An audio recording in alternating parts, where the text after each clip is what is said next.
Hello everybody, my self Parjan. आज हम साथ में बैठकर some basic concepts of chemistry JEE mains और एडवाइस के अंदर जो जून अटेम्प्ट हुआ था उसके सारे क्वेश्चंस को निपटाने वाले हैं। आपको बस करना क्या है, एक नोटबुक रखनी है अपने पास, रफ नोटबुक। मैं एक एक क्वेश्चन करके आपको प्रेजेंट करूँगा। अगर आपसे क्वेश्चन हो जाता है तो बहुत बड़ी बात है, अगर नहीं होता तो भी अच्छी बात है, क्योंकि ये हमारा एक लर्निंग फेज है। ठीक है, चलो इसी के साथ हम फर्स्ट क्वेश्चन की ओर चलते हैं। Let's start. हाँ भाई, यार अब तुमने क्वेश्चन को देखा, जो तुम्हारी सबसे पहले जो नज़र गई है वो कहाँ गई है? रिएक्शन के ऊपर ना। तो रिएक्शन के ऊपर तुम्हारी नज़र गई तो हाँ, ये भी दिख गया कि ये बैलेंस रिएक्शन है। सही है। मैं अभी पढ़ा भी नहीं है क्वेश्चन, है ना, मतलब जो सामने क्वेश्चन को देखा, हमें क्या दिखा? रिएक्शन दे रखे, बैलेंस रिएक्शन दे रखे। अच्छा चलो पढ़ना स्टार्ट करते हैं question. Production of iron in the blast furnace follows the following equation. सही है भाई। आयरन को प्रोड्यूस करने में क्या इक्वेशन यूज़ होती है ब्लास्ट फर्नेस के अंदर, वो हमें दे रखी है। सही। अब वो रखा है when 4.640 kg of Fe3O4 and 2.520 kg of CO are allowed to react, then the amount of iron produced is। सही है भाई।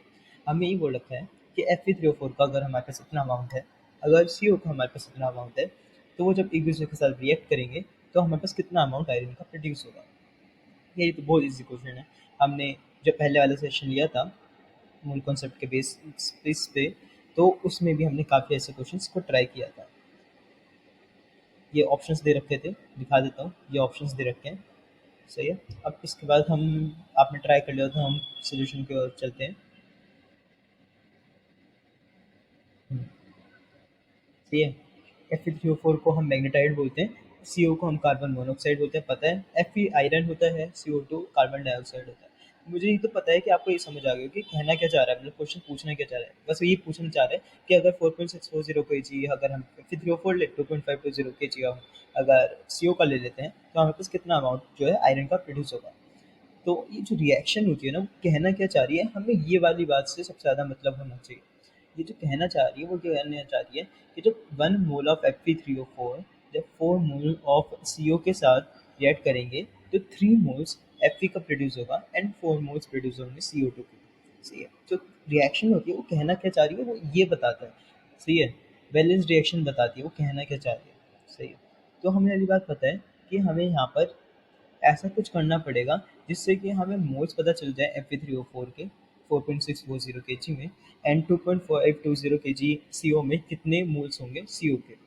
सही। तो फिर उसके बाद हम जो क्वेश्चन है वो इजीली सॉल्व कर सकते हैं। तो इसमें कोई रॉकेट साइंस तो है नहीं। हमने बस Fe3O4 का हमने जो केजी में मास दे रखा था उसको ग्राम में कन्वर्ट किया, और हमने मोल्स निकाल लिए Fe3O4 के। मोल्स क्या होते हैं, मोल्स कैसे निकालते हैं? Given mass by molar mass. तो गिवन मास दे रखा है 4640 ग्राम एंड मोलर मास दे रखा है 232। तो बस हमने इसको सॉल्व किया तो वो हमारे पास आ गया 20 आ गया। अब बोलेगा 232 कैसे आया, इसको तो आप इजीली सॉल्व कर ही सकते हैं। Fe3O4 3 × 56 प्लस 16 × 4 क्या होता है? 232 होता है। सही है। और हमने वैसे ही हमने मोल्स निकाल लिए कार्बन मोनोऑक्साइड के, जो कि हमारे पास आए 90। सही है। Given mass by molar mass करा, हमारे पास आ गया 90। मोलर मास कार्बन मोनोऑक्साइड को तो निकालना आती है, 12 + 16, या ऐसे ही पता चल रहा है, ये क्या होगा 28 होगा ना। सही। तो हमारे पास ये वाली बात पता चल गई कि जो हमारे पास मोल्स हैं Fe3O4 के 20 हैं, और हमारे पास जो मोल्स हैं किसके, CO के, वो हमारे पास 90 हैं। रिएक्शन कहना क्या चाह रही थी, जब 1 मोल ऑफ Fe3O4 रिएक्ट करेगा 4 मोल ऑफ CO के साथ, तो 3 मोल्स ऑफ Fe प्रोड्यूस होगा and 4 moles of carbon dioxide produce होगा। तो अगर हमारे पास अगर 20 मोल्स हैं Fe3O4 के, तो हमारे पास कितना, हमें हमें कितना कार्बन मोनोऑक्साइड लेना पड़ेगा, मतलब 4 गुना ना। यहाँ से 1 से 4 गया तो 20 से कितना जाएगा, 80 जाएगा। तो 20 अगर हमारे पास मोल्स हैं Fe3O4 के, तो हमें जो रिक्वायर्ड नंबर नंबर ऑफ हमारे पास CO होगा वो कितना होना चाहिए, वो हमारे पास होना चाहिए 80 होना चाहिए। हमें 80 मोल्स रिक्वायर होंगी CO के। सही है। 4 गुना 20 से 80। अब उसके बाद अगर हम देखते हैं तो हम यहाँ पे से एक और रिलेशन देख रहे हैं। अगर 1 मोल ऑफ Fe3O4 है और 4 मोल ऑफ CO है, तो 3 मोल्स प्रोड्यूस होंगे Fe के। तो यहाँ से वो एक चीज़ देख लेंगे, 20 है हमारे पास Fe3O4, 80 है हमारे पास CO, तो हमारे पास Fe कितना प्रोड्यूस होगा, 60 होगा ना। इसका 20 का 3 गुना इज बेसिकली 60। सही है, तो 60 मोल्स जो है Fe के प्रोड्यूस होंगे। अगर 60 मोल्स ऑफ Fe प्रोड्यूस हो रहे हैं तो हमारे पास आराम से हम निकाल सकते हैं कि अमाउंट कितना प्रोड्यूस होगा आयरन का, कितना होगा, मोल्स इंटू मोलर मास कर देंगे। मोल्स इंटू मोलर मास जैसे ही हम करेंगे तो हमारे पास अमाउंट पता चल जाएगा आयरन का जो प्रोड्यूस होगा। अगर हमारे पास 4.640 kg हमारे पास Fe3O4 हो और 2.520 kg ऑफ CO हो। सही है, तो अगर आपको ये क्वेश्चन नहीं आया है समझ तो आप अपने डाउट हमारे टेलीग्राम ग्रुप में या फिर हमारे कमेंट बॉक्स में भी डाल सकते हैं। मैं आपको एक बार फिर से जल्दी से इसका शॉर्ट समरी दे देता हूँ। तो इसमें बेसिकली हमें ये बताना था कि हमारे पास 4.640 के जी अगर हमारे पास Fe3O4 का है और 2.520 के जी ऑफ CO है तो हमारे पास कितना अमाउंट ऑफ आयरन प्रोड्यूस होगा। हमने बस रिएक्शन को पढ़ा कि हाँ भाई 1 मोल अगर Fe3O4 का अगर 4 मोल्स ऑफ CO के साथ रिएक्ट करता है तो 3 मोल्स ऑफ Fe प्रोड्यूस होता है। तो हमने बस हमने number of moles of Fe3O4 निकाल लिए, हमने number of moles of carbon monoxide निकाल लिए और हमने देख लिया कि भाई अब हमारा Fe कितना प्रोड्यूस होगा, जो कि हमें इस वाली रिएक्शन जो है बता रही है। अगर 1 है तो उसका 4 गुना हमें CO रिक्वायर होगा। तो वैसे ही हमने करा, अगर 20 है अगर Fe3O4 तो उसका 4 गुना हमें यूज़ करना पड़ेगा कार्बन मोनोऑक्साइड को। जो हमारा कार्बन मोनोऑक्साइड थी वो एक्सेस में आई, वो 90 आई, तो मतलब 10 तो ऐसी वेस्ट हो गई होगी। पर जो इस वाली रिएक्शन में पार्टिसिपेट कर रही होगी CO वो 80 मोल्स होगी, तो 20 80। अब उसके बाद हमें ये भी पता चल रहा है एक का 3 गुना हो रहा है तो 20 का 60 होगा, 60 मोल्स ऑफ Fe प्रोड्यूस होगा। और उसके बाद हम मास तो हम आराम से निकाल ही सकते हैं, जो कि हमें बस बेसिक क्या करना होगा, मोल्स इंटू मोलर मास। हमारा आंसर 3360 ग्राम्स आया। चलो अब चेक कर लेते हैं कि ऑप्शंस में क्या क्या दे रखा था। ऑप्शंस में हमें दे रखा है 1400 दे रखा है, हमें 2200 दे रखा है, हमें 3360 दे रखा है और हमें 4200 दे रखा है। सही है, तो इसमें हमें पता दिख के पता चल रहा है कि हमारा ऑप्शन 3 जो है वो करेक्ट होगा। यार अब चलो नेक्स्ट क्वेश्चन के ऊपर चलते हैं। अगर आपको कोई भी दिक्कत होगी तो आप प्लीज़ बताना।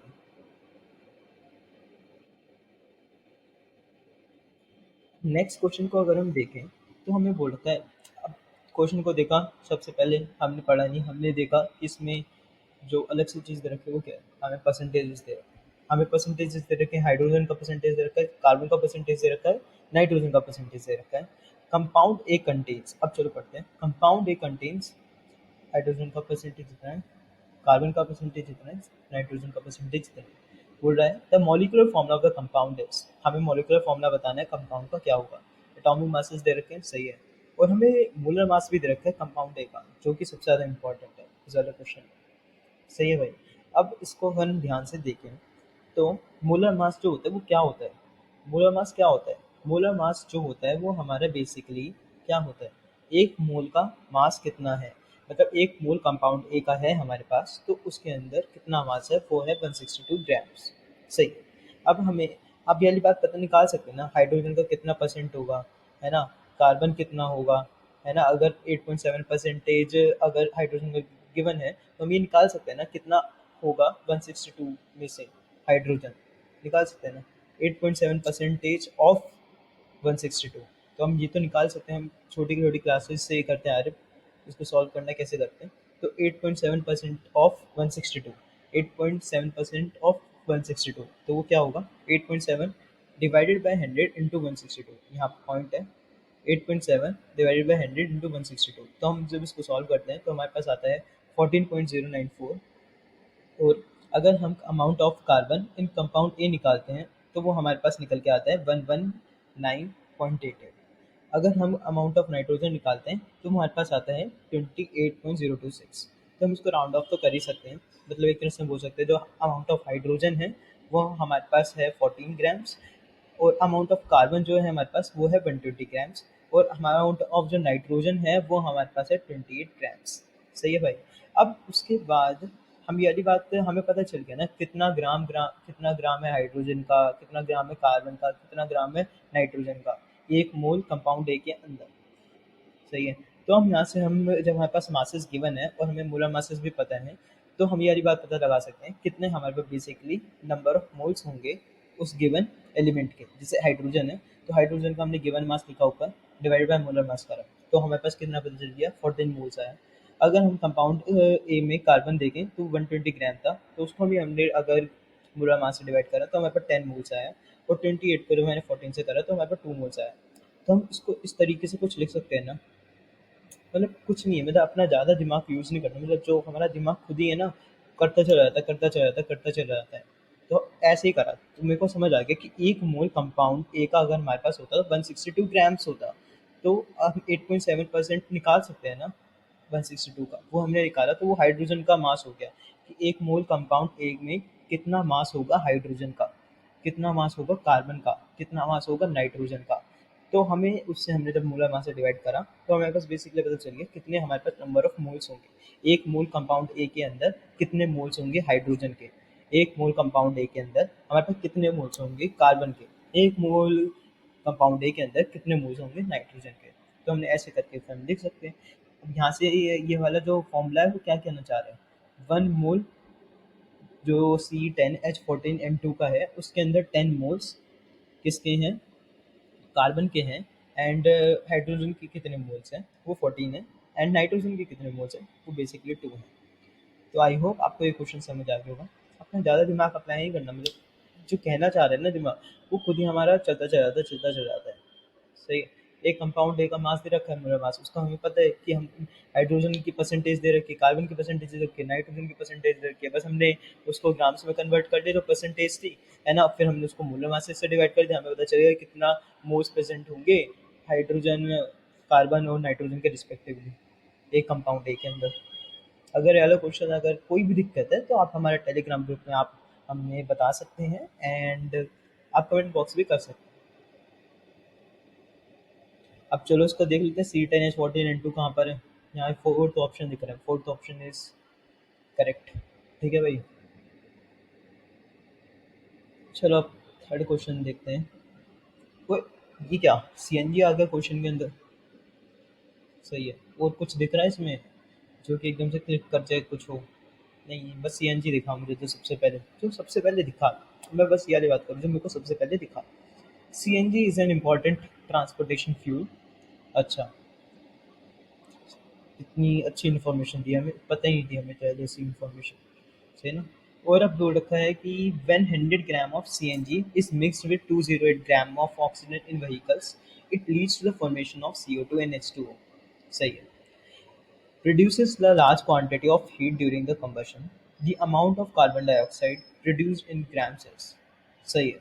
हमें बोल रखा है एक CNG जो है वो एक बहुत इंपॉर्टेंट ट्रांसपोर्टेशन फ्यूल है, और बोल रखा है कि जब 100 ग्राम ऑफ CNG अगर मिक्स होगी ऑक्सीजन के साथ तो वो क्या करती है, वो प्रोड्यूस करती है CO2 और H2O। हमें बस ये बताना है कि अमाउंट ऑफ कार्बन डाइऑक्साइड कितना प्रोड्यूस होगा। तो जो क्वेश्चन है ना वो अपने अंदर है ना, उसके अंदर एक रिएक्शन छुपी पड़ी है, पता है। तुम ध्यान से जब पढ़ोगे तो तुम्हें क्लिक कर जाएगा ये रिएक्शन इसके अंदर छुपी पड़ी है। जो मूल कॉन्सेप्ट है उसके अंदर रिएक्शन मोस्टली होती ही होती है, और वो कहीं ना कहीं से होती है, मतलब डायरेक्ट दे रखी होगी या फिर छुपा रखी होगी, इसमें छुपा रखी है। छुपा रखी है इसमें। और यहाँ पर देखो एक चीज़ दे रखी है, CNG जो है वो मीथेन है। Assume CNG to be methane. Methane का सबको फॉर्मूला पता होगा आई गेस, वो होता है CH4, से है ना। अब यहाँ पर CNG का हमें फॉर्मूला बता रखा है वो मीथेन है, तो और ऑक्सीजन के साथ मिक्स कर रहे हैं, यहाँ से ये पता चल रहा है, और वो फॉर्मेशन हो रहा है CO2 और H2O का। तो ये क्वेश्चन के अंदर छुपी हुई है ना रिएक्शन, समझ गए। अब चलो नेक्स्ट अपने आंसर को देख लेते हैं, सोल्यूशन को देख लेते हैं।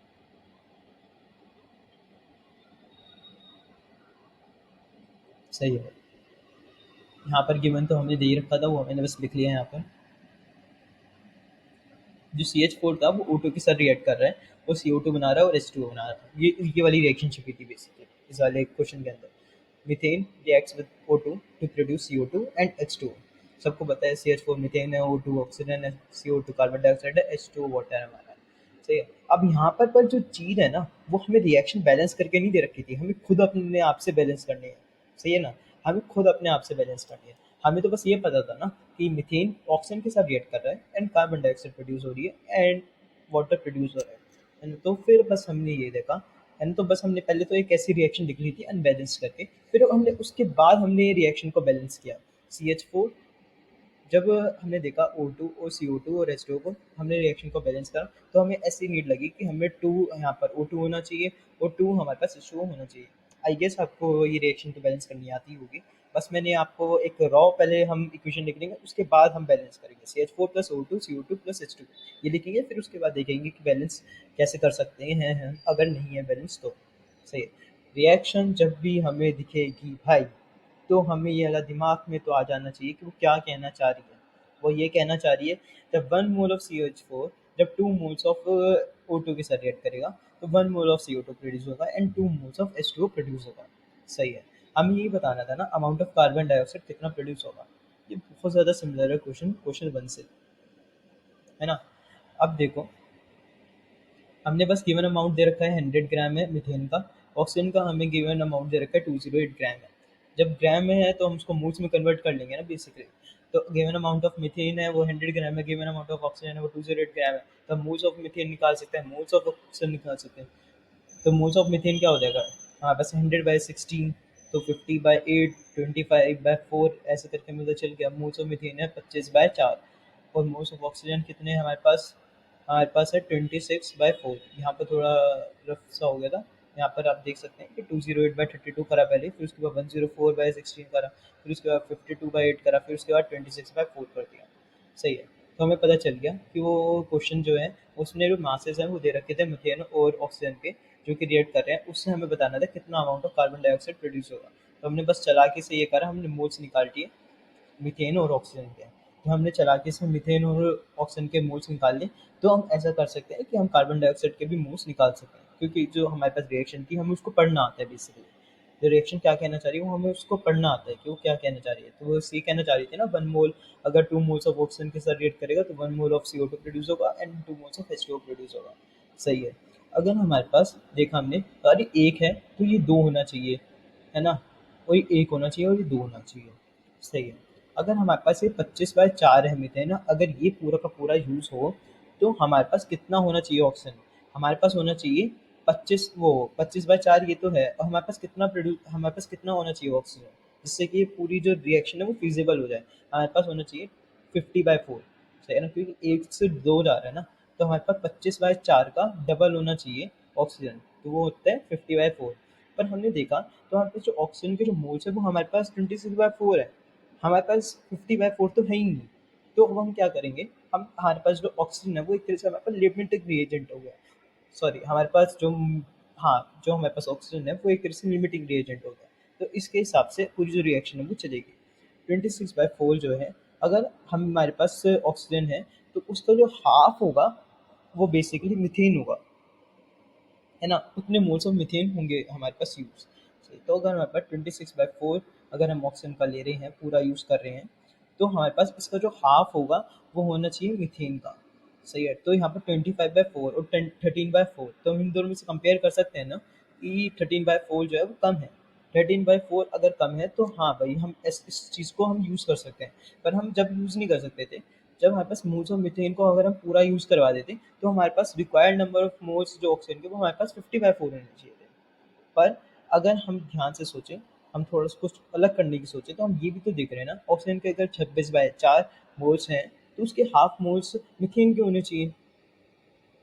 सही है ना। तो हम 25/4 थे, तो ये तो बहुत ज़्यादा है ना। सही है, ये तो बहुत ज़्यादा है। हमें तो बस 13/4 चाहिए, तो हम 25/4 में से 13/4 को यूज़ कर लेंगे और उसका जो बाकी का वो वेस्ट हो जाएगा। तो अब जो रिएक्शन है वो कहना क्या चाह रही है, अब वो ये देख लेते हैं। 13/4 जो होगा वो मीथेन्स के मोल होंगे, 26/4 जो होगा हमारे पास ऑक्सीजन के मोल्स होंगे। और हमें CO2 जो प्रोड्यूस हो रही है, तो हमें यहाँ से दिख रहा था ना ऊपर वाली रिएक्शन से 1 2 1 2, तो यहाँ पर से 13/4 26/4, तो ये वाला जो number of moles of carbon dioxide होगा, है ना, वो कितना होगा 13/4 ही होगा। और हमें यही बताना अमाउंट ऑफ कार्बन डाइऑक्साइड कितना प्रोड्यूस हो रहा है। तो अमाउंट ऑफ कार्बन डाइऑक्साइड जो प्रोड्यूस होगा वो क्या होगा, मोल्स से हम मोलर मास से मल्टीप्लाई कर देंगे, हमारे पास गिवन मास आ जाएगा, है ना भाई। आई गेस आपको ये समझ आ गया होगा। अरे कुछ नहीं है यार, जैसे हम यहाँ पर 25/4 था ना, यहाँ पर 25/4 था, तो इसके डबल मोल्स होने चाहिए ऑक्सीजन के जिससे कि रिएक्शन फिजिबल हो जाए। पर हमने देखा 26/4 ही है हमारे पास, 50/4 होने चाहिए थे ऑक्सीजन के, पर हमने देखा यहाँ पर तो 26/4 ही है। तो मतलब 26/4 है तो ऑक्सीजन एक तरह से हमारे पास लिमिट में प्रेजेंट है ना, वो लिमिटिंग रिएजेंट हो गया। तो जब लिमिटिंग रिएजेंट हो गया तो हम ये देख सकते हैं कि 26/4 जो है यहाँ पर, तो इसका जो हाफ है वो क्या होगा 13/4। तो 13/4 और 25/4, तो इन दोनों में से बड़ा कौन है बेसिकली, कौन सा बड़ा है? हमारे पास 25/4 बड़ा है ना, तो 25/4 जो होगा उसके अंदर से जो 13/4 है वो यूज़ हो जाएगा, और जो बाकी का होगा वो वेस्ट हो जाएगा। 13/4, 26/4, 13/4, 26/4, तो 13/4 जो होगा मोल्स ऑफ CO2 प्रोड्यूस हो जाएगा। और इससे हम निकाल सकते हैं amount of carbon dioxide produce, moles into molar mass. Moles हमें पता है कार्बन डाइऑक्साइड के कितने हैं, और मोलर मास हमें पता है कार्बन डाइऑक्साइड का क्या है, वो 44 है। तो बस यहाँ पर से हमने ऐसे करा, 13/11 करा, फिर 313 इंटू 11 कर दिया, क्योंकि 4 इंटू 44 तो कट जाएगा ना, 44/44 तो कट जाएगा ना 11 से। सही है, तो 13 इंटू 11 करा, 143 ग्राम्स आ गया। हमें ये बताना था यहाँ पर कि इंटीजर में आंसर देना था, इसके ऑप्शंस नहीं थे, तो हमारा आंसर ये आ गया। तो कोई भी दिक्कत हो तो आप कमेंट बॉक्स में लिख सकते हैं। हम्म, चलो अब नेक्स्ट क्वेश्चन की ओर चलते हैं हम। Moles of methane required to produce 81 gram of water after complete combustion। सही है। इसमें मेरे कुछ ऐसे रिएक्शन को, जब मैंने क्वेश्चन को देखा तो मुझे नहीं दिख रहा था ना कुछ ऐसा अलग सा, तो मैंने पूरा क्वेश्चन नहीं पढ़ लिया। अब moles of methane required to produce 81 gram of water after complete combustion. Combustion जो रिएक्शन होती है ना, उसमें बेसिकली हम ऑक्सीजन के साथ रिएक्ट करते हैं, और जो प्रोड्यूस होते हैं सब्सटेंस वो होते हैं CO2 और वाटर। सही है। तो हमें बोल रखा है कि मोल्स ऑफ मीथेन कितने रिक्वायर होंगे जिससे कि हमारे पास 81 ग्राम ऑफ वाटर प्रोड्यूस हो जाए। सही है, बस ये बताएं। बस हमने ये करा, रिएक्शन लिख दी। इस वाले क्वेश्चन के अंदर भी रिएक्शन छुपी पड़ी है, पता है? इसके अंदर भी रिएक्शन छुपी पड़ी है। बेसिकली मोल कॉन्सेप्ट है तो रिएक्शन मोस्टली गिवन होती है, पर हाँ इसके अंदर भी रिएक्शन एक छुपी पड़ी है। इसमें बोल रखा है the moles of methane required to produce 81 gram of water after complete combustion. Complete combustion मतलब कि ऑक्सीजन के साथ रिएक्ट जरूर होगा। मीथेन को जब हम ऑक्सीजन के साथ रिएक्ट करेंगे तो जो प्रोड्यूस होगा वो होगा कार्बन डाइऑक्साइड एंड वाटर। सही है भाई? तो हमने बस यहाँ पर रिएक्शन लिख दी थी। CH4+O2 gives us CO2+H2O। अब ये जो बात है ना, तो अब तुम इसको ध्यान से अगर देखोगे तो ये रिएक्शन अनबैलेंस थी। पहले हमने ऐसे लिखा CH4+O2 gives us CO2+H2O, फिर उसके बाद हम बैलेंस कर देंगे। या बैलेंस तो करना ही आता होगा, बहुत सिंपल रिएक्शन है, इसको मैं बैलेंस करूंगा तो मैं एक तरह से करना दिखाऊंगा, तो एक तरह से केमिस्ट्री की बेइज्जती है। आराम से कर लोगे यार, बैलेंस तो कर ही लोगे। CH4+O2 plus gives us CO2+H2O, बस इसको बैलेंस करके मैंने लिख दिया 2O2, यहाँ पर 2H2 कर दिया। सही है। अब उसके बाद रिएक्शन कहना क्या चाह रही है यार, कहना क्या चाह रही है, वही वाली बात। 1 मोल ऑफ CH4 जब रिएक्ट करेगा 2 मोल्स ऑफ ऑक्सीजन के साथ, हमारे पास प्रोड्यूस होगा 1 mole of CO2 and 2 moles of H2O। भाई सेम ही चीज हो जा रही है ना? PYQs देख लो कितने ज्यादा इंपॉर्टेंट है, मतलब सेम ही तरीके के क्वेश्चन आ रहे हैं ना, कुछ हम नया कर रहे हैं। हम बेकार की बुक्स करने लग जाते हैं इतनी सारी, और फिर उसके बाद लास्ट में हम जो है PYQs नहीं कर पाते, PYQs नहीं कर पाते, हमारा रिजल्ट नहीं आ पाता। हमने देखा जब क्वेश्चंस देखे तो एक तरह से सिमिलर क्वेश्चंस आ रहे हैं, बार बार कंबशन हो रहा है। कंप्लीट कंबशन हो गया बस मीथेन का। कंप्लीट कंबशन मीथेन का क्या होता है? बस CH4 को प्लस हम O2 कर देंगे, हमारा प्रोड्यूस क्या होगा? CO2 और H2O प्रोड्यूस होगा। हमें बैलेंस नहीं करनी आती है रिएक्शन, हमने बैलेंस कर दी। अगर बैलेंस कर दी रिएक्शन तो वो कहना क्या चाह रही है भाई, कहना क्या चाह रही है? बस वो जो कहना चाह रही है वो ये है, 1 मोल ऑफ CH4 जब 2 मोल्स ऑफ वाटर के साथ रिएक्ट करेगा तो 1 mole of carbon dioxide produce होगा, 2 मोल्स ऑफ H2O प्रोड्यूस होगा। जो हमें हमारे पास ये भी दे रखा है 81 ग्राम ऑफ वाटर प्रोड्यूस हो रहा है। जब 81 ग्राम ऑफ वाटर प्रोड्यूस हो रहा है तो हम ये बता रहा है ना कि मोल्स कितने प्रोड्यूस हो रहे हैं वाटर के, बता रहा है ना कि given mass by molar mass करो भाई जल्दी से, जिससे कि तुम्हें पता चल जाए कि कितने मोल्स ऑफ वाटर प्रोड्यूस हो रहे हैं। तो हमने करा 81/18 करा तो 9/2 आ गया। 9/2 क्या हो गया? 9/2 मोल्स है कितने वाटर के जितने प्रोड्यूस हुए से। तो हमने जो रिएक्शन जो हमने पढ़ी थी वो हमने ऐसे करके लिख दी, हमने यहाँ पर समझ आ गया कि 9/2 मोल्स हैं वो वाटर के प्रोड्यूस हो रहे हैं, तो यहाँ पर हमने 9/2 लिख दिया लास्ट में, क्योंकि 2 एक तरह से वाटर को सिग्निफाई कर रहा था, है ना? तो यहाँ पर 9/2 है, तो ये है मोल्स ऑफ वाटर प्रोड्यूस। तो हमने देखा यहाँ पर 2 है तो ये 1 होगा, ये 2 होगा, ये 1 होगा, मतलब 2 होगा तो ये जो यहाँ पर होगा CO2 का जो मोल्स होंगे वो हाफ होंगे। तो ये 9/2 अगर मोल्स प्रोड्यूस हो रहे हैं वाटर के, तो हाफ नंबर ऑफ मोल्स जो होंगे वो CO2 के प्रोड्यूस होंगे। सही है। अगर ये 9/2 होगा तो ये 9/4 होगा, ये 9/2 होगा, ये 9/4 होगा। और हमें ये बताना क्या था भाई? हमें ये तो बताना था moles of methane required.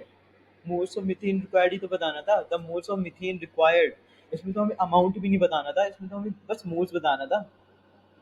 Moles ही बताना था तो हम सीधा का सीधा हमारे पास आंसर ही आ गया। इसमें तो हम ये तक यूज नहीं करना था मोल्स इनटू मोलर मास करके हम अमाउंट निकाल दें, वो भी नहीं करना था। इसमें तो बस हमें मोल्स ऑफ मीथेन रिक्वायर्ड निकालना था। और मोल्स ऑफ मीथेन रिक्वायर्ड कैसे निकल जाएगा, 9/4 करेंगे, 9/4 करना नहीं आता क्या, डिवीजन कर दो, 2.25 आ जाएगा, है ना, 2.25 आ जाएगा। अब बस यहाँ पर ये करते हैं कि ये बन मैथ्स में खेल जाते हैं, कोई कोई गलती कर देते हैं हम ऐसे बेकार सी। यहाँ पर जैसे यहाँ पर इंटू टू इंटू 10 ही रखा है ना, तो बेसिकली 2.25 को हमें इस तरीके से कन्वर्ट करने का जिससे कि हमारा जो आंसर है वो सही आ जाए, जो कि हमारा आंसर हो जाएगा यहाँ पर 225। 225 जो हमारा करेक्ट आंसर होगा। अगर ये वाला क्वेश्चन नहीं समझ आया तो कोई बात नहीं, आप इसको अच्छी तरह फिर से देखें। अगर कोई और डाउट आता है, कोई और होता है, तो आप कमेंट बॉक्स में लिख ही सकते हैं। चलो अब आगे चलते हैं।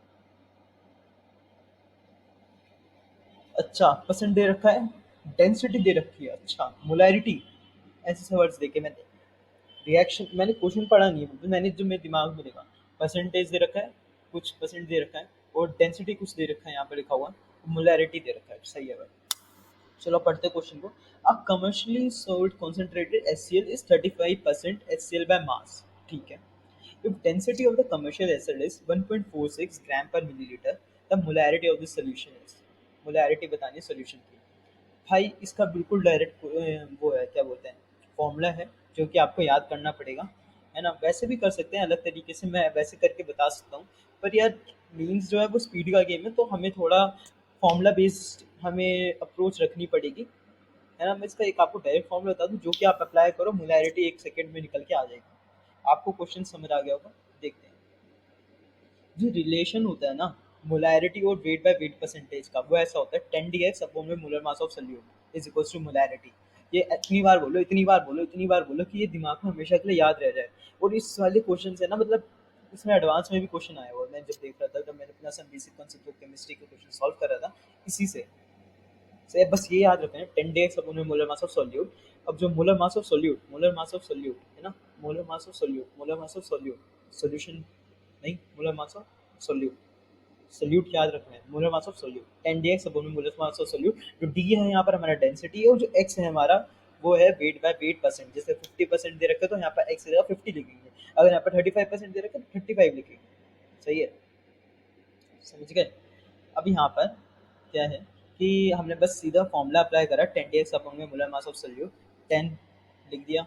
अब डेंसिटी दे रखी है हमें यहाँ पर 1.46 ग्राम पर मिलीलीटर, वो लिख दी यहाँ पर। हमने यहाँ पर क्या लिख दिया भाई, परसेंटेज एक्स दे रखा है, 35 लिख दिया। मोलर मास ऑफ सोल्यूट दे रखा है, सही है, molar mass of solute S C L है ना, एस सी एल है सोल्यूट, तो एस सी एल का हम मोलर मास निकाल सकते हैं ना, 36.5 आ जाएगा। 35 प्लस 35.5 प्लस 1 करेंगे 36.5 आ जाएगा, सही है। ये वाला क्वेश्चन भी आपको समझ आ गया होगा, इसमें कोई ज़्यादा टाइम वेस्ट करने वाली बात नहीं है, बस फॉर्मूला अच्छी तरह याद कर लो और कर लो फिर, क्योंकि मतलब आएगा तो ऐसे आएगा इसको। और ये मतलब बहुत ज़्यादा चांसेस हैं कि आ ही जाता है क्वेश्चन, किसी न किसी शिफ्ट में आ जाता है। जब मैं सॉल्व कर रहा था सारे के सारे पेपर्स, तो मैंने देख लिया कि किसी न किसी में आ जाता है, डायरेक्ट फॉर्मूला ये यूज़ होता है, 10 dx अपॉन में मोलर मास ऑफ सोल्यूट कर देंगे, सीधा आंसर निकाल देंगे अपना, सही है भाई।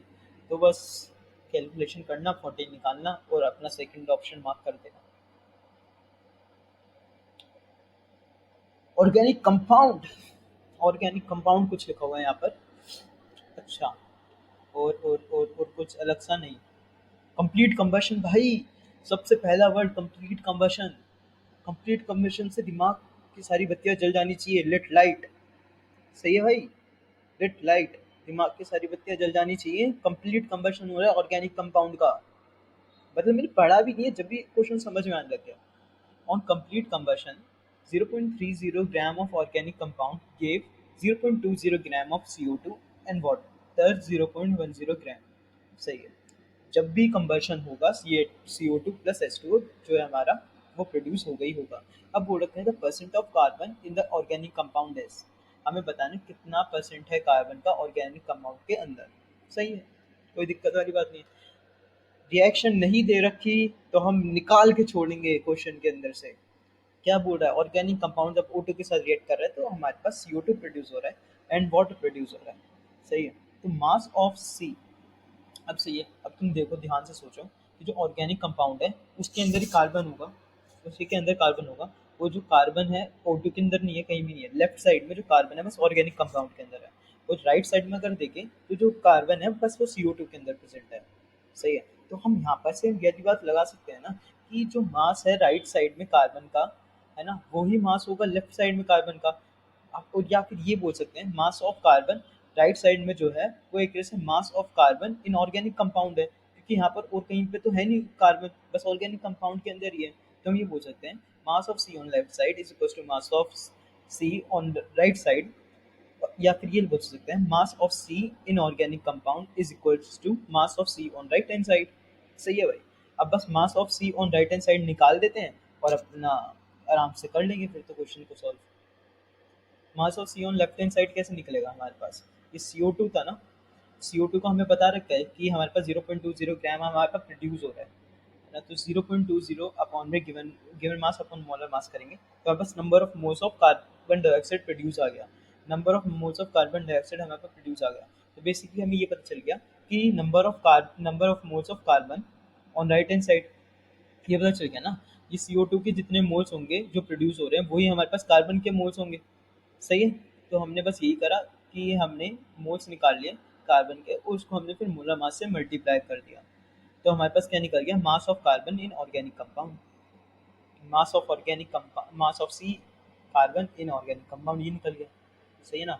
ये मैं फिर बता रहा हूँ मैंने कैसे करा है, कि बस मैंने ये करा है कि मैंने number of moles of carbon dioxide निकाल लिए पहले, जो कि हमने ऐसे निकाल सकते हैं 0.20 ग्राम ऑफ कार्बन डाइऑक्साइड दे रखा है ना, तो गिवन मास अपने मोलर मास निकालूंगा करूंगा तो वैसे moles of carbon dioxide produce निकल गया ना। जब मोल्स ऑफ कार्बन डाइऑक्साइड जितना प्रोड्यूस होगा उतना ही मोल्स ऑफ कार्बन प्रोड्यूस होगा।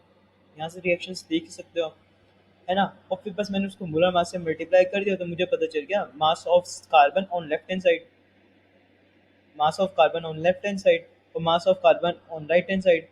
और जो mass of carbon on right hand side है वो इक्वल है mass of carbon on left hand side और mass of carbon in organic compound. तो बस हमें ये पता चल गया। अब हमें बताना क्या था, percentage of carbon in the organic compound, percentage बताना है कार्बन का कितना है ऑर्गेनिक कंपाउंड के अंदर। तो निकाल सकते हैं ना यार, इसमें तो कोई रॉकेट साइंस है ही नहीं। हम तो इसमें हम करते ही हैं परसेंटेज निकालना। हमने यहाँ पर अपना मास लिख दिया जितना है कार्बन का, but divided by total mass जो कि ऑर्गेनिक कंपाउंड का इंटू 100। तो हमने बस इसको सॉल्व किया तो हमारे पास आंसर आ गया 80। अगर इसमें कोई डाउट है तो कोई दिक्कत वाली बात नहीं है, आप बस टेलीग्राम ग्रुप को हमारे ज्वाइन कर लो, चैनल को ज्वाइन कर लो, और हमारे कमेंट बॉक्स में भी आप बता सकते हो कि आपको क्या दिक्कत आ रही है। सही है। रिपीट करूँ फिर, रिपीट करूँ? नहीं, एक बार फिर देखना, थोड़ा अपना दिमाग भी यूज़ करना क्योंकि मैंने बहुत ज़्यादा डिटेल्ड वे में बोला है। एक बार फिर से देखना अगर नहीं आया तो।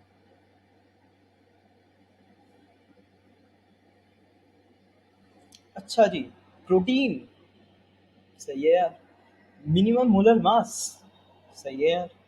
ग्लीसिन, अच्छा जी। मैंने पढ़ा नहीं यार, मैं पहले क्वेश्चन को देख के मेरे मन में क्या दिख रहा है भाई। अब एक टाइम ऐसा आ जाएगा कि जब बस ऐसे ऐसे कीवर्ड्स को देख के ही तुम सॉल्व कर लोगे, क्योंकि PYQ सब काफी ज्यादा रिपीट होते हैं यार, मैंने देखा मुझे सेम सेम सी आ रहे हैं भाई जो मैंने एनालिसिस करी। यहाँ पे बोलते हैं protein A contain 0.30% of glycerine, molecular mass है इतना, the minimum molar mass of protein A is. हमें मिनिमम मोलर मास बताना है प्रोटीन ए का, है ना। और जो प्रोटीन ए है वो 0.30% है। जो प्रोटीन ए है वो कंटेन कर रहा है 0.30% ऑफ ग्लिसरीन। सही है यार। जो ये चीज़ है ना, ये बहुत एक स्टैंडर्ड क्वेश्चन है, इसके लिए बिल्कुल एक सिंपल फॉर्मूला यूज होता है। जब भी हमें मिनिमम मोलर मास दे रखा होता है तो हमारा सेम एक अप्रोच है, बस उसको फॉलो करनी होती है, इसमें ज़्यादा दिमाग लगाने वाला कोई चीज़ नहीं होती। जब भी हमारे पास डायरेक्ट क्वेश्चन आएगा मिनिमम मोलर मास बताओ, तो हमें बस करना क्या है, बस एक फॉर्मूला अप्लाई करना है और ये है मिनिमम मोलर मास जो है, हमें उसके लिए क्या करना होता है, mass of special atom into 100, और जो परसेंटेज दे रखा है उसको हमें उससे हमें उसको डिवाइड कर देना होता है। Mass of special atom, mass of special atom यहाँ पर कुछ ग्लिसिन दे रखा है ना, ग्लिसिन दे रखा है, एलिमेंट दे रखा है, कंपाउंड दे रखा है। तो यहाँ पर ये दे रखा है तो इसका मोलर मास दे रखा है, तो हम यहाँ पर इसको बस प्लग कर देंगे 75, और बस हम इंटू 100 कर देंगे, और परसेंटेज कितना दे रखा है 0.30, तो बस उसको डिवाइड कर देंगे। इसमें कुछ ज़्यादा सोचने वाली बात नहीं है, बस सीधा अप्लाई करो और जल्दी से निकाल दो। इसमें कुछ वैरायटी बन नहीं सकती, बस यही पूछता है कि मिनिमम मोलर मास बताओ। जल्दी से भाई, जल्दी जल्दी करने हैं क्वेश्चन, और मतलब ऐसे करने हैं कि जिससे हमें कोई क्वेश्चन आए तो हम सॉल्व कर दें पेपर में, और इसी टाइप के क्वेश्चन आएंगे। से 75 इंटू 100/0.30, इसको तुम सॉल्व नहीं कर सकते क्या? कर सकते हैं। इसको जब सॉल्व करोगे तो तुम्हारे पास 75/3 इंटू 10⁻³ आएगा। तो तुम उसको बस 75/3 जो हो जाएगा वो 25 हो जाएगा। सही है भाई? समझ गए? चलो अब अगले क्वेश्चन पे चलते हैं।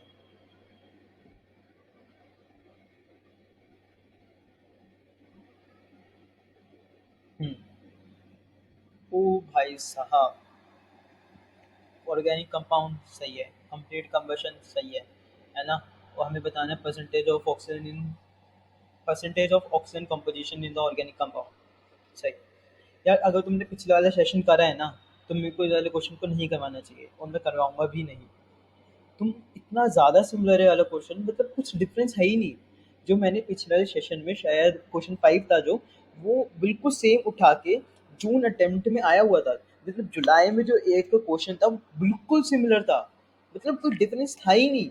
बस मैं बता रहा हूँ डिफरेंस पता क्या था। यहाँ पर 0.93 के आगे बस 8 लगा रखा था। 0.7938। और यहाँ पर भी शायद से 0.4428। बस। और कुछ बिल्कुल सेम क्वेश्चन था भाई, बिल्कुल सेम क्वेश्चन। अगर हमने जून अटेम्प्ट का कोई क्वेश्चन कर रखा होता तो वही क्वेश्चन सेम उठ के हमारा जुलाई अटेम्प्ट में आ गया। सोच सकते हो? मतलब हमारे 4 नंबर सिक्योर हो गए, 4 नंबर। अगर हम पीवाईक्यू आराम से एकदम से कर लेते हैं सारे के सारे। और मतलब मैं ये वाला क्वेश्चन बोलो बिल्कुल ही सिमिलर है, मतलब कोई डिफरेंस ही नहीं है, बस एक हल्का सा डिफरेंस है। और उससे मतलब आंसर में भी चेंज नहीं आएगा। जब तुम सॉल्व करोगे ना तो तुम्हें लगेगा इसमें तो आंसर में भी कोई चेंज नहीं आएगा, बिल्कुल सेम आंसर आएगा। 46.11 आ रहा था इसका, हाँ। 46.11 था। नियरेस्ट इंटीजर कर देंगे तो 46 था इसका आंसर, आई गेस। सही है। तो भाई मतलब बिल्कुल ही सेम क्वेश्चन है भाई, ये बिल्कुल ही सेम। जून में जो आया वही जुलाई में आ गया। और अगर तुम देखोगे मैंने पीवाईक्यू करवा रहा हूँ, तो तुम देखोगे एक क्वेश्चन अगर तुमने कर लिया पीवाईक्यू का, तो तुम देख रहे हो कि तीसरा क्वेश्चन तुम कर पा रहे हो। दो क्वेश्चन तुमने करे तो तीसरा क्वेश्चन कर पा रहे हो। क्यों कर पा रहे हो? क्योंकि जो वैरायटी है वो सेम आ रही है। कोई चीज नहीं हो ही नहीं रही है ना। चलो यार इस वाले क्वेश्चन को अगर नहीं, अगर तुम खुद ट्राई करना, हो जाता है तो बहुत अच्छी बात है। अगर नहीं होता तो गलत है ये वैसे, क्योंकि पिछले वाला अगर आपने सेशन अटेंड कर रखा है तो मैंने बिल्कुल सेम क्वेश्चन है उसमें करवाया, उसको जाके देखो। क्वेश्चन 5 देखना। Some basic concept of chemistry, लिट लाइट डालना।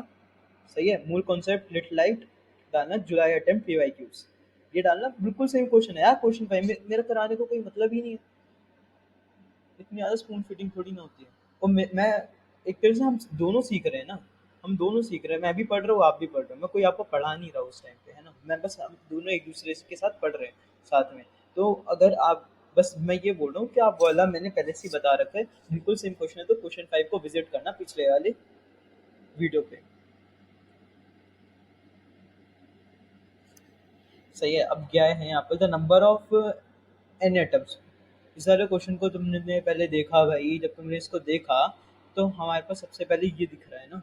हमें बोला था the number of N atoms in 681 gram of C7H5N3O6 is. यार इतना इजी क्वेश्चन है, इतना इजी क्वेश्चन है। नंबर ऑफ एटम्स बताने हैं कि 681 ग्राम ऑफ इसके अंदर कितना होगा।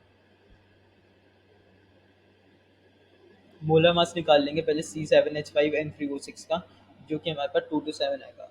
इसको निकालने में कुछ नहीं है। 7 into 12 करा प्लस H5 करा 5 into 1 प्लस 3 into 14 करा प्लस 16 into 6 करा, तो हमारे पास 2 to 7 आ गया। जो गिवन मास दे रखा है, मोलर मास दे रखा है, given mass by molar mass करूंगा मेरे पास नंबर ऑफ मोल्स आ जाएंगे। किसके? नंबर ऑफ मोल्स आ जाएंगे C7H5N3O6 के। सही है। तो हमारे पास नंबर ऑफ मोल्स ऑफ आ गए, हमारे पास कितने हैं C7H5N3O6 के, वो है 3 मोल्स। अब तो हमारे पास जो नंबर ऑफ मोल्स ऑफ हमें n बताना है, and number of n atoms बताने हैं बेसिकली। तो हम ये वाली बात भी बता सकते हैं ना कि number of moles of n कितने होंगे। वो क्या होंगे? 3 यहाँ पर लिखा हुआ है, तो एक के अंदर 3 है। अगर हमारे पास मोल्स हैं अगर C7H5N3O6 के 3, तो हमारे पास number of moles of n कितने होंगे? 3 into 3 9। और हमें बताना है number of n atoms. Number of n atoms बताना है, तो हम बस उसको एवोगैड्रो नंबर से मल्टीप्लाई कर देंगे। सही है ना? हमारे पास नंबर ऑफ मोल्स पता चल गए हैं, हमारे पास n के कितने हैं, नाइट्रोजन के कितने हैं इस वाले कंपाउंड में। जैसे ही हमने जैसे ही हमने 3 निकाला था ये, तो हमें पता चल गया कंपाउंड, इस वाले कंपाउंड के कितने मोल्स हैं। तो इस वाले कंपाउंड के कितने मोल्स हैं ये पता चल गया, तो हमारे पास ये भी पता चल जाएगा नंबर ऑफ एन मोल्स कितने हैं, नाइट्रोजन के कितने मोल्स हैं। अब नाइट्रोजन के कितने मोल्स हैं ये भी पता चल गया, 3 × 3। बस उसको हम एवोगैड्रो नंबर से मल्टीप्लाई कर देंगे, हमारा आंसर आ जाएगा। भाई इसमें एक कैच है, इसमें एक कैच है, यहाँ पर एन ने दे रखा है हमें कितना है, 0.6.02 × 10⁻23। जब मैंने पहली बार करा था तो मैंने गलत कर दिया था। क्यों करा था? क्योंकि मैंने अपने दिमाग से 6 × 10⁻23 कर दिया। मेरे को लगा नियरेस्ट इंटीजर में आंसर देना है तो मैं 6 कर दिया सीधा। भाई नहीं करना है ऐसा। हमें जो दे रखा है ना, एन ए की वैल्यू जितनी दे रखी है हमें वो ही पुट करनी है। 3 × 3 × एन ए 6.02 × 10⁻23 ही करना है। सही है, जब ये आंसर हमारा सही आएगा।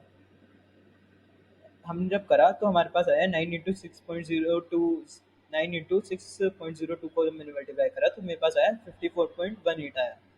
सही है, तो फिर उसके बाद अब यहाँ पर इंटू 10⁻23 था, तो यहाँ पर हम इसको ऐसे भेज सकते हैं 5418 × 10⁻21, तो हमारा आंसर होगा वो होगा 5418। सही है, 5418। अगर तुम इसको 6 × 10⁻23 ले लेते तो तुम्हारा आंसर जो गलत आता। तो ये तो जो हमें दे रखा होता है ना, हमें वो यूज़ करना होता है हमेशा। कोई सोच समझ के ही देते हैं ऐसे क्वेश्चंस, क्योंकि हो जाते हैं गलत। ज़्यादा तुम देखोगे ये सारे इसमें कि हमें इंटीजर में आंसर देने हैं इस वाले चैप्टर से, है ना, ऑप्शंस कम है। मतलब ज़्यादातर ये इंटीजर टाइप में ही आता है ये वाला चैप्टर, है ना। चलो अब आगे चलते हैं। इसमें H2SO4 दे रखा है, परसेंट दे रखा है। अच्छा, और कुछ नहीं समझ आ रहा मुझे देखने से। हाँ, ये भी दिख रहा है डीआयोनाइज्ड वाटर। सही है। 1 liter of aqueous solution of H2SO4 contains 0.02 millimole of H2SO4. 50% of solution is diluted with deionized water to give 1 liter solution A. In solution A, 0.01 millimole of H2SO4 was added. Total number of H2SO4 in final solution is। यार ये जो question है ना, मतलब मैं क्या बताऊँ। मैंने ना मतलब इसको जब मैं पहली बार सॉल्व कर रहा था, मैंने इसको 10 सेकंड में सॉल्व कर दिया था।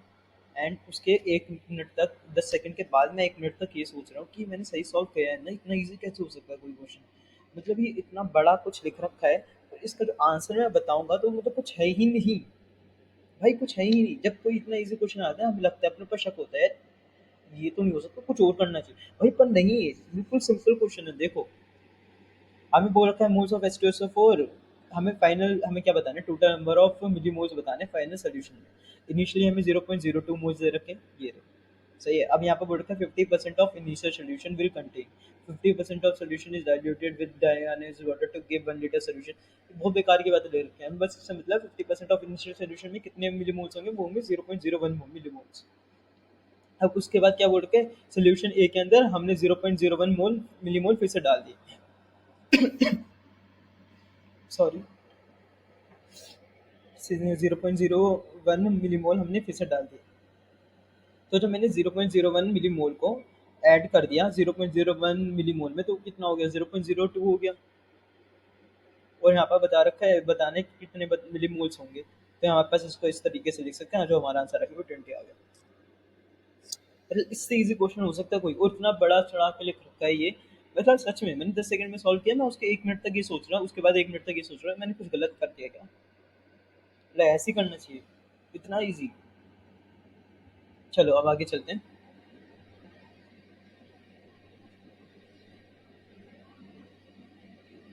हाँ, ऑर्गेनिक कंपाउंड दे रखा है इसमें, कंप्लीट कमर्शियल वर्ड लिखा हुआ है यहाँ पर, और यहाँ पर percentage of carbon and hydrogen लिख रखा है।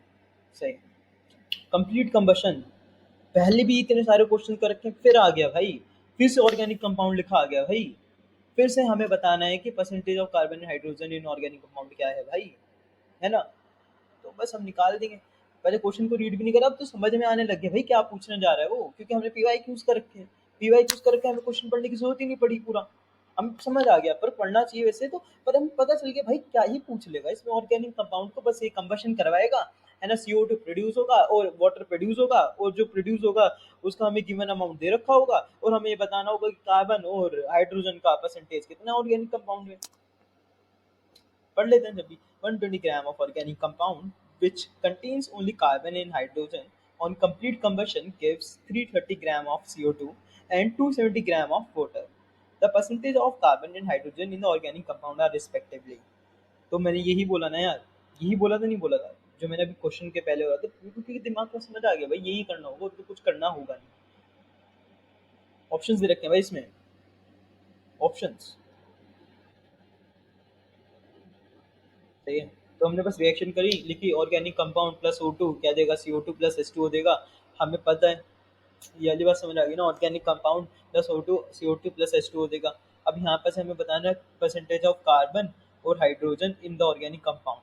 तो हम यहाँ पर वही करेंगे ना, वही वाला कॉन्सेप्ट लगाएंगे। यहाँ पर जो कार्बन है वो बस ऑर्गेनिक कंपाउंड के अंदर ही होगा, O2 के अंदर तो होगा नहीं। तो मतलब mass of carbon on right hand side is equal to mass of carbon on left hand side. तो बस यहाँ पर से हम mass of carbon on left hand side निकाल सकते हैं, और जो mass of carbon on left hand side होगा वही हमारा mass of carbon in organic compound होगा। ये जल्दी जल्दी बोला है ना, ये जल्दी जल्दी दिमाग में प्रोसेस करना होता है। सही है, तो हमने बस mass of carbon on right hand side हम कैसे निकालेंगे, हमें यहाँ पर दे रखा है ना, बिल्कुल सेम क्वेश्चन कराया है पहले भी। 330 gram of CO2, 330 divided by 44 into 12 कर देंगे। 330 क्या है हमारे पास, गिवन मास है, मूलर मास है 44, हमारे पास पता है CO2 है, CO2 के नंबर ऑफ मोल्स निकाले हैं यहाँ से, 330 अपॉन में 44। जो CO2 के मोल्स प्रोड्यूस होंगे वही हमारे पास मोल्स ऑफ कार्बन प्रोड्यूस होंगे, क्योंकि आगे इसके कुछ कोएफिशिएंट थोड़ी ना लिखा है, सी कुछ आगे थोड़ी ना लिखा है, बस सी है। तो 1 मोल ऑफ कार्बन डाइऑक्साइड के अंदर 1 मोल ऑफ कार्बन होंगे, तो हम बोल सकते हैं 330 by 44 moles of carbon dioxide के अंदर 330 बाय 44 मोल्स होंगे कार्बन के। तो मोल्स इंटू मोलर मास करेंगे तो हमें पता चलेगा मास of carbon on right hand side, mass of carbon on right hand side पता चलेगा हमें, बेसिकली वो मास of carbon on right left hand side है, और वही हमारा mass of carbon in organic compound है। हमें बताना है percentage of carbon in organic compound, निकाल लेना है। मास पता चल गया, गिवन मास अपॉन में टोटल मास इंटू 100 करेंगे, तो हमारे पास जब इसको सॉल्व करते हैं तो हमारे पास आंसर आ जाता है 75। कर लेना इसको, सही है ना, 75 आ जाएगा। 330 into 12 by 44 divided by 120 into 100 कर देंगे, हमारे पास निकल के आ जाएगा percentage of carbon in organic compound. अब बोल रखा है यहाँ पर, देखो लिख रखा है the organic compound only contain carbon and hydrogen. जब कार्बन भाई 75% है तो दूसरे वाला कितना होना चाहिए, 25% होना चाहिए। सही है, मतलब फिर करने की कोई जरूरत ही नहीं थी इसमें तो कुछ। If C percentage in the organic compound is 75, then H percentage in the organic compound will be 25। ये मेरी राइटिंग है वो सच में बहुत गंदी है, मुझे खुद देख के अजीब सा लग रहा है कि इतनी गंदी राइटिंग कोई कैसे लिख सकता है, बट यही जो मैं मतलब मैंने इसको भी लिखने में काफ़ी स्ट्रगल करा है, इतनी अच्छी लिखने में। सही है, चलो अब इसका कोई ऑप्शन ऑप्शन देना, ऑप्शन देख लेते हैं। ऑप्शन, हाँ ये देखते हैं।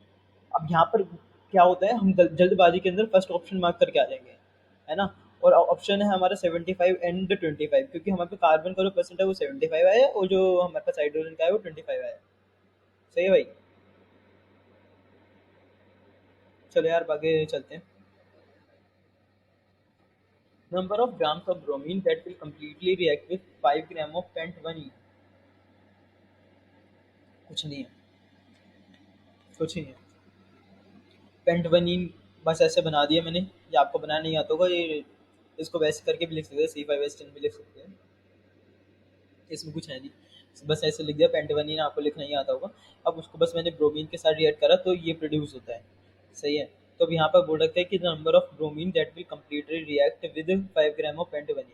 तो मैंने यहाँ पर 5 ग्राम दे रखा है पेंटवनीन का, तो यहाँ पर जब एक मोल C5H10 का एक मोल ही ब्रोमीन के साथ रिएक्ट करेगा, तो मतलब moles of C5H10 is equal two moles of bromine. तो यहाँ पर हमने मोल्स ऑफ C5H10 निकाल लिया, वो क्या हो गया हमारे पास, मोलर मास पता है C5H10 का क्या है, और गिवन मास भी पता है पेंटवनीन का क्या है, 5 ग्राम। 5/70 हमने करा तो मोल्स ऑफ C5H10 आ गया, और वही इक्वल होंगे मोल्स ऑफ ब्रोमीन के। सही है, तो यहाँ पर मोल्स ऑफ ब्रोमीन निकल के आ गया, मोल्स ऑफ ब्रोमीन जब निकल के आ गया, और उसको हमें क्या बताना है, नंबर ऑफ ग्राम्स बताना है। तो हमारे पास जब मोल्स आ गया उसको हम मोलर मास से मल्टीप्लाई कर देंगे ब्रोमीन के। Br2 है तो हमें यहाँ पर क्या करना पड़ेगा, Br2 है तो 80 इंटू 2, जब इसको हम सॉल्व करेंगे तो हमारे पास आ गया 11.43 आ गया। और जब इसके तरीके से लिखेंगे जिससे कि आंसर फिट हो जाए हमारा, तो 11.43 को हम लिखेंगे 1143 इंटू 10⁻²। तो इसका जो आंसर हो जाएगा हमारा हो जाएगा 1143 इंटू 10⁻², तो हमारा आंसर हो जाएगा 1143। सही है, कुछ भी नहीं है यार, इसको दिमाग लगाओ, कुछ है ही नहीं इसमें एक्सप्लेन करने वाली चीज़। चलो आगे चलते हैं। अगर नहीं भी आया तो कोई दिक्कत नहीं है, फिर से रिप्ले करके देख लेना।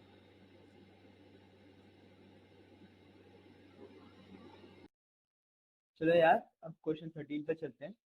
इस वाले क्वेश्चन को अगर हम पढ़ेंगे तो हम देखेंगे कि हमने ऐसे क्वेश्चन पहले भी कर रखे हैं। सही है, चलो पढ़ते हैं। If a rocket runs on fuel C15X30, यहाँ से इतना पढ़ा हमें वाली बात समझ आ गई कि जो फ्यूल है वो क्या है, C15H30 है। एंड लिक्विड ऑक्सीजन, क्या अब पूरा पढ़ेंगे एक बार में। If rocket runs on a fuel C15H30 and liquid oxygen, the weight of oxygen required and CO2 released for every liter of fuel respectively are। सही है यार। अगर तुम इस वाले क्वेश्चन को ध्यान से देखोगे तो तुम्हें पता चल रहा है इस वाले क्वेश्चन के अंदर एक रिएक्शन छिपी पड़ी है। और वो वाली रिएक्शन है जो कि हम पहले भी बहुत बार कर चुके हैं। वो है कंबशन रिएक्शन।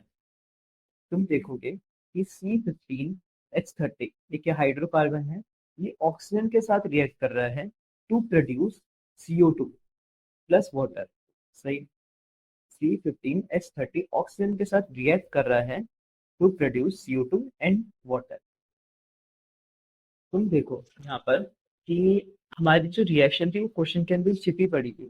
सही है। अब हमसे पूछ क्या रहा है, हमसे ये पूछा है the weight of oxygen required, हमें ऑक्सीजन कितना चाहिए होगा जब हमें 1 लीटर ऑफ फ्यूल हम जब यूज कर रहे हैं।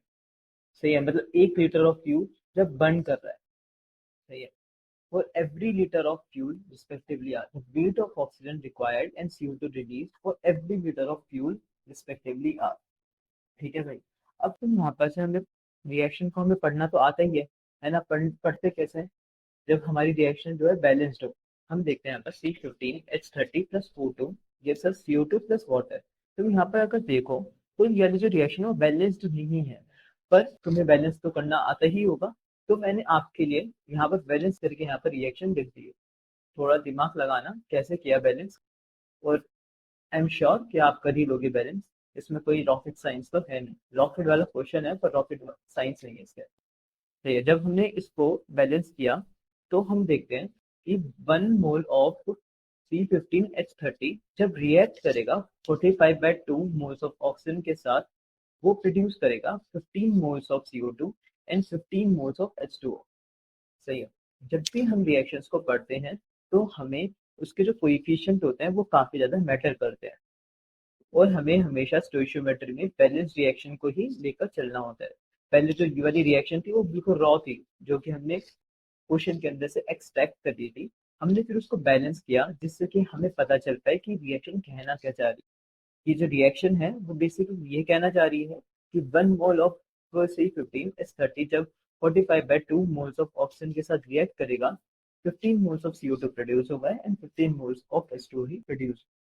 अब हम क्वेश्चन के ऊपर फिर से चलते हैं कि पूछा क्या गया है हमसे। The weight of oxygen required for every litre of fuel. सही है। The weight of oxygen required for every litre of fuel, मतलब हर 1 लीटर ऑफ फ्यूल के लिए कितना ऑक्सीजन जो है वो रिक्वायर होगा। अब बोलोगे यहाँ पर लीटर दे रखा है, यहाँ पर तो हमें मोल्स दे ही नहीं रखे, है ना। और अगर मोल्स दे रहा होता तो हम पहले भी इतने सारे क्वेश्चंस कर चुका है, तो फिर तो एक बहुत इजी क्वेश्चन रहा।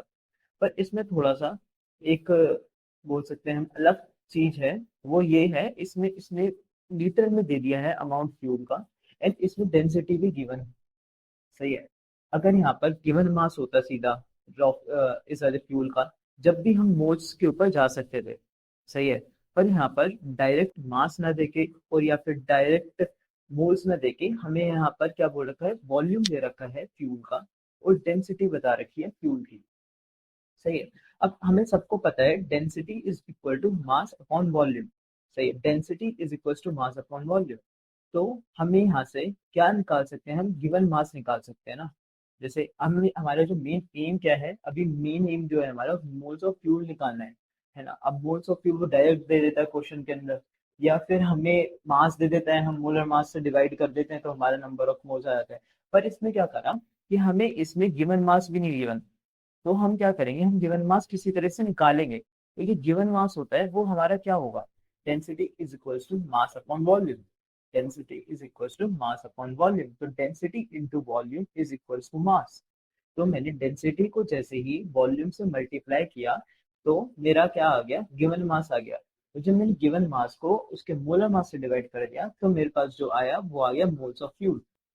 तो यहाँ पर आप देख ही सकते हैं, यहाँ पर मोलर मास से जब डिवाइड करा तो मोलर मास तो निकालना आता ही है हमें कि कैसे निकलता है। 15 × 12 करा मैंने, बेसिकली इसलिए किया क्योंकि 15 तो कोएफिशिएंट है सी का, यहाँ पर देख सकते हैं, एंड 12 होता है मोलर मास कार्बन का। 15 × 12 + 30 × 1, तो यहाँ पर से हमारे मोल्स निकल के आ गए। सही है। अब क्या है, हमें ये बताना था कि 1 लीटर फ्यूल के लिए कितना अमाउंट ऑफ ऑक्सीजन रिक्वायर होगा। सही है। तो हमने यहाँ पर से 1 लीटर ऑफ फ्यूल का ना उसका एक तरह से मतलब निकाल लिया कि हमारे पास मोल्स कितने हैं भाई, C15H30 के बेसिकली मोल्स कितने हैं यहाँ पर। जब हम रिएक्शंस को देख रहे हैं तो वो आए 3.6 मोल्स। तो जब हम रिएक्शंस को ऐसे करके, मैं ऐसे करके लिख देता हूँ जिससे कि हमें काफी ज्यादा हेल्प मिले। इसका मतलब यही होता है 1 मोल C15H30 का जब 45/2 मोल्स ऑफ ऑक्सीजन के साथ रिएक्ट करेगा तो 15 मोल CO2 प्रोड्यूस होगा, 15 मोल्स ऑफ H2O प्रोड्यूस होगा। अब यहाँ पर जब 3.6 मोल्स है किसका, C15H30 का, तो हमारे पास कितना मोल्स ऑफ O2 रिक्वायर होगा, 45/2 × 3.6 कर देंगे। तो यहाँ पर से क्या आ गया, मोल्स ऑफ O2 रिक्वायर्ड आ गया। जब एक बार मोल्स ऑफ O2 रिक्वायर्ड हमारा आ गया तो हम क्या निकाल सकते हैं, अमाउंट निकाल सकते हैं ना। मोल्स इंटू मोलर मास क्या होता है हमारा, क्या होता है हमारा मास ऑफ O2 रिक्वायर्ड, है ना। क्या होता है, जिस मोल्स इंटू मोलर मास कर देते हो तो मेरे पास क्या आता है, गिवन मास आता है ना। तो हमें यहाँ पर हम O2 के लिए अप्लाई करें तो मास ऑफ O2 रिक्वायर्ड हो जाएगा। तो 45/2 × 3.6 जो है, ये जो चीज है वो ये है मोल्स ऑफ O2 रिक्वायर्ड, उसको मैंने 32 के साथ मल्टीप्लाई कर दिया, है ना, जिससे कि मेरे पास मास ऑफ O2 रिक्वायर्ड आ जाए। और हमें क्वेश्चन में ये भी पूछा है CO2 release for every litre of fuel respectively are, है ना। तो हमें क्या है, CO2 का भी बताना है कितना अमाउंट होगा, बचेगा, मिलेगा। तो वो मिलेगा कितना, वो हम उसके साथ यही करेंगे, मोल्स इंटू मोलर मास कर देंगे। यहाँ पे जो रिएक्शन है जैसे मैंने इस तरीके से लिखी थी, उससे हम आराम से पता लगा सकते हैं कि मोल्स ऑफ CO2 इवॉल्व कितने हैं, वो है 15 × 3.6। सही है। और अब मास ऑफ CO2 इवॉल्व कैसे हो जाएगा, moles of CO2 evolve into molar mass of CO2, तो वो आ जाएगा 2376 ग्राम। अगर हम अपने ऑप्शन के ऊपर चलते हैं तो हम देख सकते हैं यहाँ पर कि 2376 ग्राम सेकंड ऑप्शन में आ रहा है और 2592 ग्राम हमारा सेकंड ऑप्शन में ही आ रहा है। तो ये क्या सही ऑप्शन होगा, है भाई, हमारा क्या सही ऑप्शन होगा। हमें इसको जो करें ना, हमें थोड़ा ध्यान रखना होता है इस बात का कि मास ऑफ जो O2 रिक्वायर्ड है वो 2592 ग्राम है, एंड जो मास ऑफ CO2 इवॉल्व है वो 2376 ग्राम है। सही है। और यहाँ पर पहले क्या पूछा गया, ऑक्सीजन पूछा गया, फिर CO2 पूछा गया। सही है ना, तो 2592 पहले होना चाहिए, फिर 2376 होना चाहिए ऑप्शन के अंदर। सही है। तो हमारा सेकंड ऑप्शन सही नहीं होगा, हमारा जो ऑप्शन होगा सही वो होगा ऑप्शन 3। हम जल्दबाजी के अंदर आके मार्क करके हम सेकंड आ जाते हैं। तो बस यही था इस वाले क्वेश्चन में। मैं आपके लिए एक बार इसको फिर रिपीट कर देता हूँ इस वाले क्वेश्चन को कि हमने करा क्या है। इसमें हमें एक फ्यूल दे रखा था, वो था C15H30। वो ऑक्सीजन के साथ रिएक्ट कर रहा था to produce CO2 and water. हमें बोल रखा था यहाँ पर कि हर 1 लीटर के लिए, है ना, तो हमें कितना ऑक्सीजन रिक्वायर यूज होगा, और हर 1 लीटर के लिए फ्यूल के हमारा जो CO2 है वो कितना इवॉल्व होगा। सही है। तो यहाँ पर बेसिकली हमें मास नहीं गिवन डायरेक्ट फ्यूल का, जिससे कि हम मोल्स पे चले जाएं, है ना। और यहाँ ही हमें डायरेक्ट मोल्स गिवन है। तो यहाँ पर कुछ ना कुछ इन्फॉर्मेशन तो होगी ना जिससे कि मोल्स के ऊपर हम चले जाएं, क्योंकि हमें रिएक्शन को रीड करना आता है और फिर उसके बाद तो हम जैसे पहले करते हैं वैसे हम कर ही सकते हैं सॉल्व। तो हमें बस यहाँ पर जो हमारा गिवन मास था वो निकालना था, वो जाता है डेंसिटी इंटू वॉल्यूम। यहाँ पर डेंसिटी गिवन है और जो वॉल्यूम है, हमें किस रिएक्शन जो है वो किसके लिए एनालिसिस कर रहे हैं, वो 1 लीटर के लिए यूज वो कर रहे हैं ना। तो 1 लीटर में कितना ml होता है, 1000 ml होता है। डेंसिटी क्या है, 0.756 ग्राम पर मिलीलीटर। सही है। तो हमें यहाँ पर मिलीलीटर में कन्वर्ट करना पड़ेगा 1 लीटर को। तो यहाँ पर से हमने गिवन मास निकाला और हमारा क्या हो गया, आंसर आ गया गिवन मास का। और गिवन मास को जैसे मोलर मास से करूंगा तो मेरे पास नंबर ऑफ मोल्स आ जाएंगे, जैसे नंबर ऑफ मोल्स आ गए तो फिर मैं तो रिएक्शन को यूनिटरी मेथड से हम इसको सॉल्व कर ही सकते हैं। तो यहाँ से हमारा मोल्स ऑफ वाटर रिक्वायर्ड आ गया और मास, और वहीं से हमारा मोल्स ऑफ CO2 इवॉल्व आ गया। और हम मास ऑफ वाटर रिक्वायर्ड और मास ऑफ CO2 इवॉल्व तो निकाल ही सकते हैं, बस उन दोनों के मोलर मास से मल्टीप्लाई करके। ठीक है। आई होप ये वाला क्वेश्चन आ गया होगा आपको समझ। चलो अब नेक्स्ट क्वेश्चन पर चलते हैं। नेक्स्ट क्वेश्चन है, यार ये वाला जो क्वेश्चन है ना, उसके लिए आपको थोड़ा पहले से है ना इसके बारे में सिग्निफिकेंट फिगर्स के कुछ हमारे स्टैंडर्ड रिजल्ट्स होते हैं और कुछ हमारी अप्रोचेज होती हैं वो हमें याद रखनी चाहिए। तो मैं आपको डिस्क्रिप्शन बॉक्स में एक लिंक दे दूंगा जहाँ से आपसे सिग्निफिकेंट फिगर वाला जो टॉपिक है वो 20 मिनट में कवर कर लूंगा। ये बेसिकली हमारा फिजिक्स में भी आता है टॉपिक। तो ज़्यादातर बच्चे फिजिक्स नहीं कर लेते, पर हाँ अब ये केमिस्ट्री में वाला क्वेश्चन आया था, तो हमें ये वाली पढ़नी चाहिए ये वाली चीज़। तो मैं उसके लिए आप 20 मिनट की वीडियो देख लेना, आप सारे के सारे क्वेश्चन जो होंगे सिग्निफिकेंट फिगर्स के आ जाए सॉल्व हो जाएंगे। वैसे आपको बता देता हूँ इसमें क्या है बेसिकली आइडिया, है ना। अभी मैं बताने लगा सारा का सारा सिग्निफिकेंट फिगर्स का तो 20 मिनट और लंबी हो जाएगी वीडियो, है ना, तो उसका कोई सेंस नहीं है। तो आप जो मैं डिस्क्रिप्शन बॉक्स में आपको लिंक दूंगा सिग्निफिकेंट फिगर्स जहाँ से पढ़ने का, वहां से जरूर पढ़ लेना। और अभी तो आपको बता देता हूँ कि क्या कर रहा हूँ। Using the rules of significant figures the correct answer for the expression है। अब तुम्हें है ना इसको सॉल्व करने नहीं बैठ जाना है यहाँ पर, है ना। अभी आप जो पढ़ोगे ना इसको तो आप 1 मिनट के अंदर आंसर दे दोगे, 1 मिनट भी बोल ज्यादा ही बोल दिया मैंने, मतलब विद इन 10 सेकेंड्स इसका आंसर दे सकते हो। इसमें बस ये बात होती है जैसे मल्टीप्लिकेशन और डिवीजन में मैं एक छोटी सी चीज बता रहा हूँ। सिग्निफिकेंट एक फिगर एक टॉपिक है, उसमें से एक चीज बताते हैं जब हम पढ़ रहे होते हैं सिग्निफिकेंट वाला फिगर वाला टॉपिक। वही होता है कि जितने जैसे यहाँ पर जीरो, अगर इस वाले पहले वाले नंबर को देखें तो इसमें 4 सिग्निफिकेंट फिगर्स हैं, और दूसरे वाले नंबर को देखें तो यहाँ पर 3 सिग्निफिकेंट फिगर्स हैं। जब ये वाला नंबर इस वाले नंबर के साथ मल्टीप्लाई होगा तो एक ऐसा डेटा आएगा, एक ऐसी वैल्यू आएगी जिसके अंदर 3 सिग्निफिकेंट फिगर। सही है, मतलब कि जैसे यहाँ पर 4 सिग्निफिकेंट फिगर है, यहाँ पर 3 है, तो जिसके अंदर कम है ना सिग्निफिकेंट फिगर वो डोमिनेट करेगा। तो जो आंसर आएगा ना हमारा, तो उसके अंदर भी सिग्निफिकेंट फिगर जो होंगी वो हमारी 3 ही होनी चाहिए। सही है, तो जैसे ही हमने इसको सॉल्व करा, मल्टीप्लिकेशन को सॉल्व करा, तो ऊपर जो है 3 सिग्निफिकेंट फिगर्स होंगी, और वो डिवाइड हो रहा है एक ऐसे नंबर से जिसके पास 4 सिग्निफिकेंट फिगर्स हैं। तो डिवीजन में भी वैसे ही होता है, मल्टीप्लिकेशन में वैसे ही होता है। ऊपर 3 सिग्निफिकेंट फिगर है, नीचे 7 सिग्निफिकेंट फिगर है। डोमिनेट क्या करेगा, 3 सिग्निफिकेंट फिगर वाला।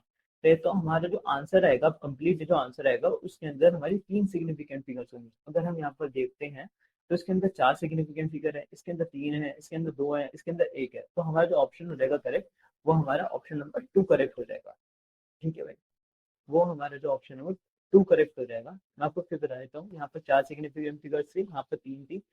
अब जो कम होता है वो डोमिनेट करता है, तो जो आंसर आएगा मल्टीप्लाई करने के बाद उसके अंदर 3 सिग्निफिकेंट फिगर होंगे। तो जो आंसर आया 3 सिग्निफिकेंट फिगर हर वाला, तो वो डिवाइड हो रहा है 4 सिग्निफिकेंट फिगर का से। तो मल्टीप्लिकेशन और डिवीजन में सिमिलर सा होता है तो, कि जिसमें कम सिग्निफिकेंट फिगर है वो डोमिनेट करेगा। तो जो हमारा कंप्लीट जो आंसर आएगा उसके अंदर 3 सिग्निफिकेंट फिगर्स होने चाहिए। तो हमारा जो ऑप्शन नंबर 2 है वो करेक्ट हो जाएगा। यार इसी के साथ हमने 14 क्वेश्चंस कर लिए हैं बड़े अच्छी तरह।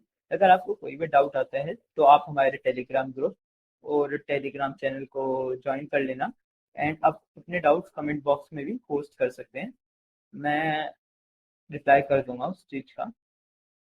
एंड अगर आपको अच्छा लग रहा है चैनल तो प्लीज़ सब्सक्राइब करना, लाइक करना और शेयर करना।